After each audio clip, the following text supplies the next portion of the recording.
The Model 1.4. I and my buddy Mateo would argue that the Model 1, or in a more compact setup, the Model 1.4, is just the best option for like a hybrid type of setup for many reasons, which we'll be getting into in this video. I have to be straight with you. Some of the content in this video is repeat content from a previous video that I did with Mateo. And the reason why I'm sort of like compiling this one, putting all the information together, is because there's so many people that ask me about the Model 1.4, specifically its efficiency as a hybrid setup mixer and whether or not it's actually useful for that. And so I wanted to sort of document the answer to this very common question for the community to actually have something to go off of. That being said, it's not all good. The mixer itself is amazing, but there are some cons to using the Model 1.4, especially like in a practical live setting where you're actually playing gigs and stuff. Something I always mention for every video, your support is greatly appreciated. It helps keep this channel going. Ways of supporting, of course, you could like and subscribe. You could also use the affiliate links in the description of this video for the Model 1.4. I would make a small commission off that sale. It doesn't cost you anything extra. And also today's sponsor is DistroKid.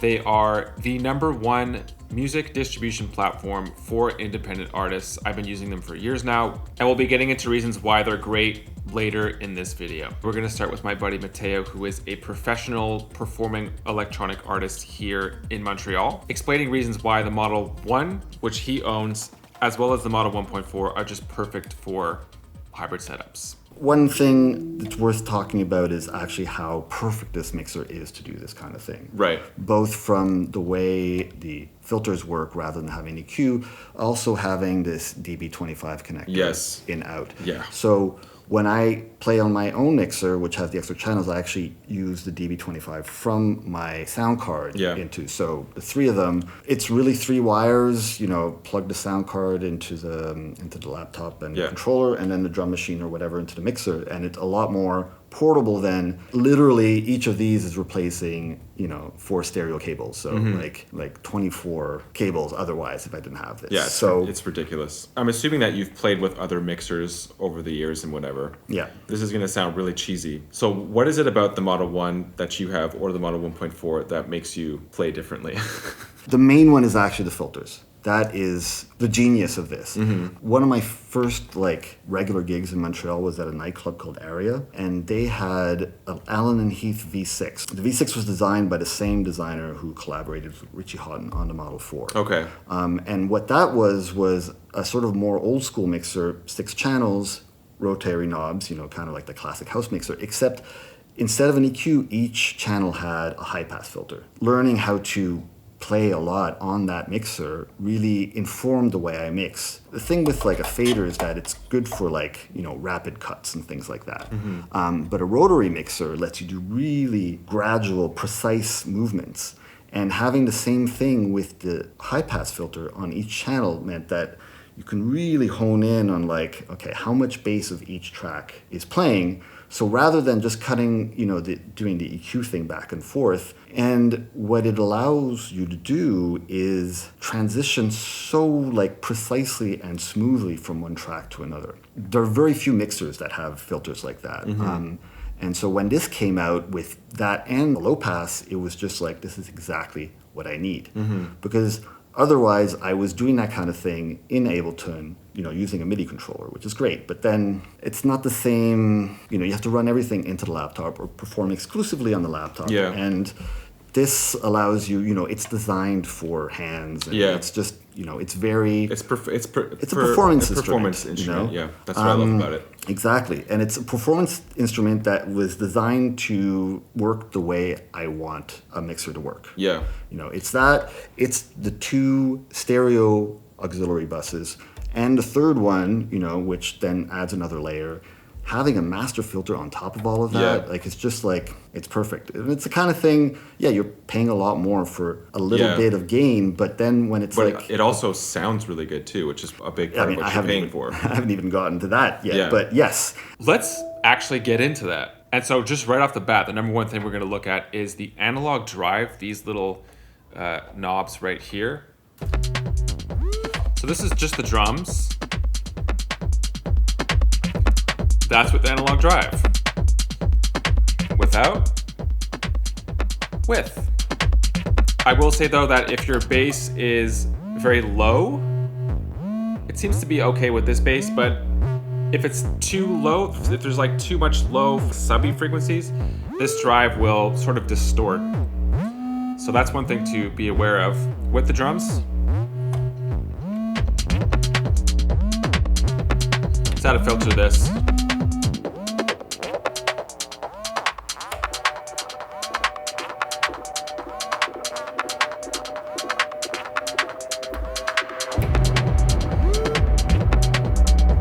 So I'll mute these two. Let's hear this on a more melodic thing. Right, so in the context of just your headphones or even through your iPhone speaker, you're not gonna hear too much of a difference, but if you're playing in a club, it really does make a difference to have such high quality. Everything is analog. Some external effects just on the drums. Let's just hear what we could do here to sort of beef up these drums a little bit. And if you're approaching this from maybe not a performance approach, but more of like a sampling thing, maybe beef up a sample that you're working on and just bounce this into your DAW if you'd like.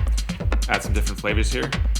And this is actually a topic that I explore more in this video if you're interested in that. If you didn't know this already, every single aspect of this mixer is analog. So analog master EQ, analog master filter, filters for each track, analog drive as well. So this is the reason why everything just sounds so good. And it just takes, let's say, just like an Ableton setup with a MIDI mixer, which of course you could do the same things, but it takes it up a level in terms of sound quality and just hands-on performance. Just wanted to sort of fill this in. Back to Matteo. And there's like clever features like the filters, the way they are designed to actually detect the zero crossing so that there's never a pop. When you push the button, there's actually a circuit that detects the best moment to engage or to disengage the filter, which is why it's this kind of light up button. Right. Dual power supplies, all of this stuff. And just the fact that it actually takes balanced I/O. It's a professional tool, and yeah, I mean, I wouldn't be able to do this with another mixer. It would be a lot more complex. This is something I ask everybody. So how would you transition? I mean, especially for people like with DAW setups or, setups that aren't DJ setups. Right. Transitioning is like the hardest thing. And it seems even with DJ stuff too, it's probably still the hardest thing to do, to like transition using the mixer. I mean, this is again where these filters come in, because in fact, what that allows you to do is transition very smoothly between things that might not necessarily be easy to transition from. So like this, for example, this track here, my goal when I'm transitioning from one track to another to make it as least noticeable as possible. Yeah. And the basic parts of that are first using the looping function so that I can have as much time as I need to transition.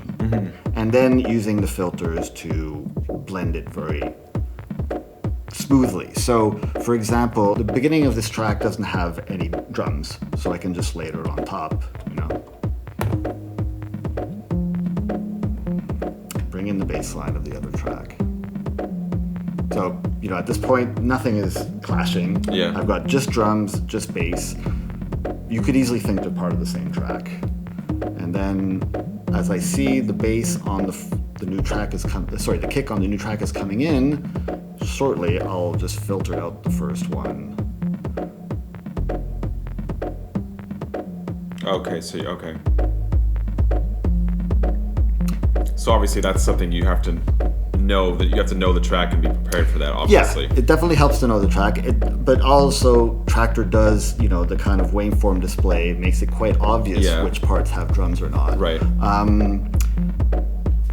But it's also just experience in a way, it's just kind of like getting a feel for like when a track is going to transition, knowing that this is a good time to change something, Right. So another thing I would do in this case maybe is that as this is playing, the other track is still playing. I don't want to just cut it out all of a sudden. It's the sound. So maybe I'll just start taking out the highs.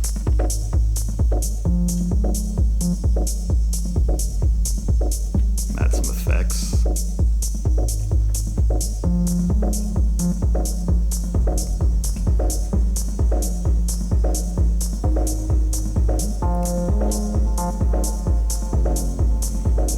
Kind of make it a little, like smear lower the, the frequencies a little bit. And then if I start fading out the dry signal but leaving in the wet signal. That's a nice smooth transition. Exactly. So I'm still getting some of that frequencies. Yeah. They're recognizable. And then, I can start fading that out. As the strings come in on the new track and sort of the mid-range is filling up, I'll take out, that. So then you end up with a very, very smooth transition.